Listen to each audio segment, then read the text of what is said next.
चला बाळांनो, आता आपण साहित्यामार्फत त्रिकोण, चौकोन, आयत, गोल यांची ओळख करून घेऊया। बघा बाळांनो, हा त्रिकोण आहे। बघा त्रिकोणला 3 कोण असतात बाळांनो, 1 2 3, म्हणून याला काय म्हणतात, त्रिकोण म्हणतात। आता त्रिकोणासारख्या वस्तू कोणत्या कोणत्या असतात बरं सांगा बरं बाळांनो। टोपी आहे की नाही, त्रिकोणी आकाराची असते। आणखी पर्वत सुद्धा कसा असतो बाळांनो, त्रिकोणी असतो। नंतर बघा बाळांनो, हा आहे चौकोन। आता चौकोनाच्या बाळांनो चारही बाजू सारख्या असतात। चौकोनाला 4 कोन असतात आणि त्याच्या चारही बाजू सारख्या असतात, म्हणून याला काय म्हणतात बाळांनो, चौकोन म्हणतात। आता चौकोनासारख्या वस्तू कोणत्या बरं बाळांनो, रुमाल, कॅरम आहे की नाही, ह्या वस्तू कशा दिसतात, चौकोनासारख्या दिसतात।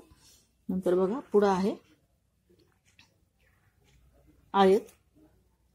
बघा आता ह्या आयताच्या काय आहेत बाळांनो, बाजू लहान मोठे आहेत, म्हणजे या दोन बाजू म्हणजे विरुद्ध बाजू काय असतात बाळांच्या, सारख्या असतात। विरुद्ध बाजू सारख्या असतात, याला पण 4 कोन असतात, पण याच्या विरुद्ध बाजू काय असतात, सारख्या असतात, म्हणून याला काय म्हणतात, आयत म्हणतात बाळांनो। आता आयत उदाहरणार्थ आता कोणत्या कोणत्या वस्तू आयतासारख्या दिसतात, वीट, दरवाजा, आपल्या शाळेतील फळा आयताकृती आकाराचा असतो बाळांनो।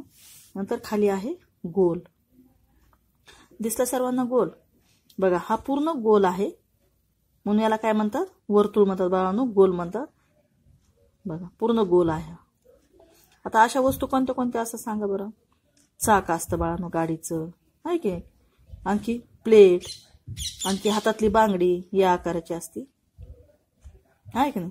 बघा बाळांनो, तुम्ही सुद्धा काय करायचं, असं साहित्यामार्फत आकार तयार करायचे आणि त्रिकोण, चौकोन, आयत, गोल या आकारांची ओळख करून घ्यायची बाळांनो। ठीक आहे।